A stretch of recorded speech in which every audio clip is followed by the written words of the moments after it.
King Toni Morrison we pledge our allegiance to. Hi, how are you? Welcome to my channel. My name is Kajina. We are currently in our, I would say, fourth rendition of a studio. This is not done at all, but it's to a point where I am comfortable sitting here and I'm not afraid of the spiders anymore. So we're gonna get into it because I needed a space to actually be able to create the things I wanted to create and do the things I wanted to do without little footprints all over my shit. My stuff. And now I'm being serious. I'm in a smaller space, a confined space, which oddly enough I prefer over the bigger spaces that I've had before. I feel like it confines it just makes it where it's like my brain is always like, and so like I feel like sometimes it's nice to have something that's kind of like in a circle here. You can't see it, but that's my agenda board, and by agenda board I mean it's my focus board because I have too much shit going on in here, and I have big letters that say focus over there, but it kind of lists the projects that I'm currently working on. And yeah, so I'll give you like a little rundown tour of the studio space. It's really not done by any means, and again, this is a shed. This is a work in progress, but it's to the point where I can work in my progress. And yeah, so today's video is probably just gonna be this next couple of days working, probably the next like 5 days of me getting my stuff together and working on a lot of the things that I want to work on and being legitly spaghetti about it. And so yeah, so come along with my work day as we illustrate and make zines and write. I want to do self-publishing, but I also would like to try to find a literary agent. But I think one of the short stories, because I'm working on like 3, again, it's the ADHD. But one of the short stories I do want to self-publish for sure, 1 or 2 of them, and then I want to freaking fly in here. And then I want to try to get published by this press, the Feminist Press, where they have a more, obviously a little bit more higher standing than self-publish. And then I want to find a literary agent for the book, that like the longer book that I have. So then by the time that I'm shooting for a literary agent, maybe then I have like more connections and more understanding of the things that I want to do. So that's what I'm currently working on. And oh, this is the book, by the way. It's called Wrong Is Not My Name, Notes on Black Art. It's about basically this woman is in New York, and after the loss of her mother, she's reconnecting with her through different artists and their mediums. The writer herself, so it kind of like brings it back into self and like how she can connect with her mother's spirit and like the her own self-identities, and like understanding her writing and her art a lot deeper than what she currently is focusing it on, if any of that made sense. But I feel like I got this book because it kind of reminds me of the journey that I'm currently on, where I feel like every day I'm growing and evolving as a person, which is kind of cool to recognize and realize. I've been like underlining a lot of stuff, but it's kind of fun to recognize and realize that like I struggled for so long being like consistent and like disciplined and know what I wanted as a writer, as an artist, as a creative in general, and not having the self-love and the self-worth I needed in order to move forward.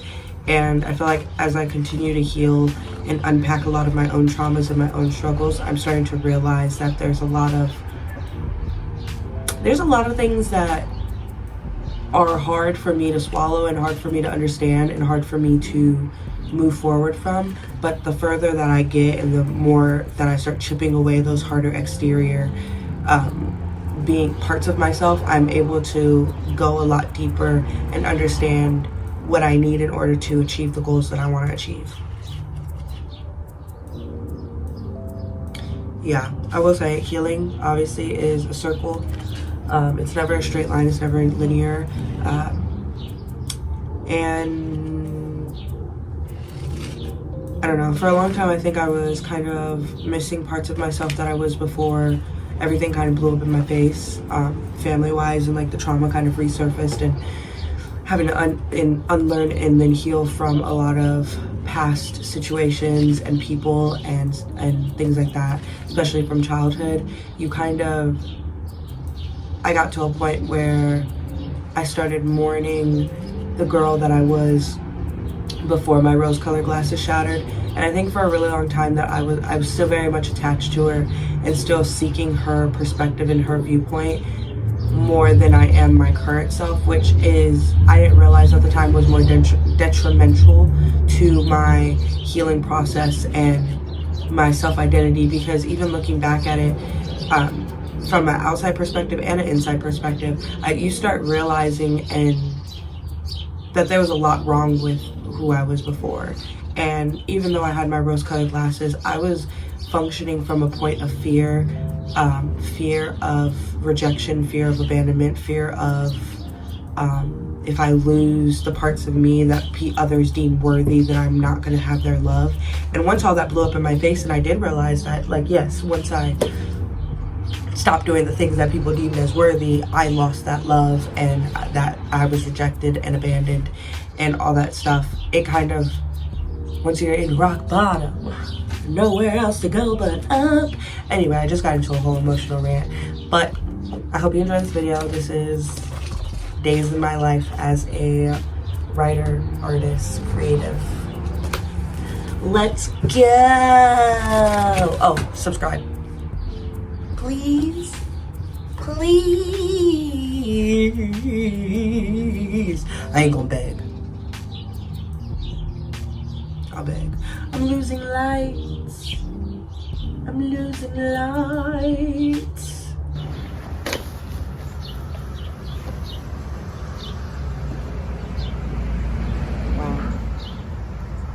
I follow this one page on Instagram, and they do a lot of like, what are they called? They update you about like literary fiction and things that where you can submit your writing to. And they just made this one post, and I'll put it up here for writers, the name of it. It's a pretty good one. They update you about like when literary magazines are open for submission, who pays, who do you have to pay to get in, all that good shit. So I put that here, and I'll probably link it down in my bio too if I remember. But and if I don't, somebody comment and let me know. And then, but I probably put up. Leave me alone. So they just did a post, and I wrote down the ones that are closing in the next couple of days. They want like emotional, complex stories, you know? For example, all of them, I'm basically doing horror for all of them. But not like horror as in like gory horror. My thing is, I want to do, you know, Bly Manor. It's like that. It's almost depressing, and it's beautiful, and it's well written, and it's so lovely, but it's still horror. And that's kind of like the vibe that they're going for, which I'm excited to write, only because when I first decided that I wanted to be a writer, when I was, what grade was that? I would say like 3rd or 4th grade, when I was like, in 3rd grade I wrote my first full story about some penguins. But I then found this book called The Dollhouse Murderer, and I read that, and I was like, oh, say less to me, my friend. I'm about to be a horror writer, and I would strictly just write horror. So I'm excited to kind of get back into my roots on what made me get into writing. So that's what I'm doing now.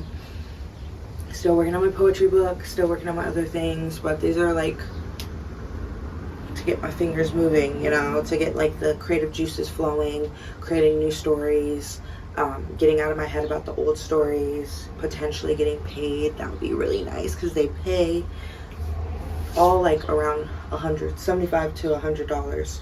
Well, one's $15, but we don't have to talk about it.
I'm writing my book review on Patsy for me and my friend's literary platform called FM Press, and I'll go probably more into that in the later video. But me and my friend were currently working on a publishing company for centered around women of color, writers and artists. And to get this platform started, we're going to start a book review / book page, bookstagram, book talk kind of thing. I'll also have that link down below if you guys want to start following. Yeah, that's gonna be a separate YouTube. Again, FM Press. I'm really excited for that one. And we're gonna start with Patsy, and yeah, we're just gonna start with some reviews, and the blog will be out for that. And then later it will expand to us like publishing our own work and like making it like a real literary platform for women of color. So yeah, that's what we're currently working on, and I'm really excited. Woo!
Hey guys, I decided to do a little voiceover here, talking about my poetry book a little bit more.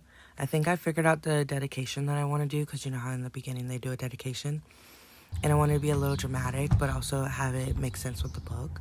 So I decided to do dedicated to the daughters who weep alone. As first off, this book is very vulnerable, and I'm not a very vulnerable person, Virgo, so this is kind of a difficult write for me, but I want to step out of my comfort zone and be able to not just put out a body of work that I'm very passionate about and that I love, because I absolutely love writing poetry, but also a body of work that is reflective of my healing journey, because I know there are people out there that also have gone through similar things, if not worse things than me, who would also resonate with this book. I did write this poem, so I thought I might read it. So here it is. I don't know what it's called yet. I'm really bad at titles, but healing is truly a circle as peace settles the rush of water that dampens my eyes. My arms reach towards you, wondering if your fingers are still clenched shut. Have you found peace within my absence? Or have you sought my presence within the depth of your shadow? I'm told I don't miss you, rather the idea of the healed version. My arm is reaching out, not to save you, but to find the you hidden amongst the thorns, buried under rotting roots. And I'm really bad at reading my poetry out loud, but that's one of them. And I don't know, I'm just a little excited for this book to come out. And yeah, I don't know. All right, my diddly darlings, that is the end of the video. I hope that you enjoyed it, and I hope that you were able to do some creative endeavors. I don't know. Don't mind that fly trap right there. Ignore it. But thank you for tuning in. Please like, share, comment, and subscribe. What should I make you comment? Comment your favorite poet / writer. Yes, that's what I want you to do. Tell me your favorite poet / poem or writer, so I can put it on my Rex. But yeah, so I'm gonna go, but before I go, guess what I did? I put up my Etsy shop. So I'm gonna put some prints here, some print here. I also have some bookmarks. If you want to support your girl, I would truly appreciate it.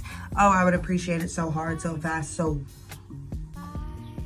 cut that. Ugh. I would really appreciate it if you were to support me. This year, I'm turning 26, and I'm trying to be more serious and take myself more seriously and love myself more and put myself out there. And I have my Etsy shop, and I'll be posting more videos about like creating shit and blah blah blah for it. But currently I have this print, Ain't She a Beauty? And then I have this print, Ain't She a Goddamn Beauty? I also have bookmarks. So the bookmarks, you get a packet of it, baby. Yeah, you can get either a pack of 4 or a pack of 16. Up to you. But yeah, I'm gonna catch y'all later whenever I catch y'all. Thank you so much. I love you. Goodbye and good night. Good day. I don't know when you're watching this. Bye.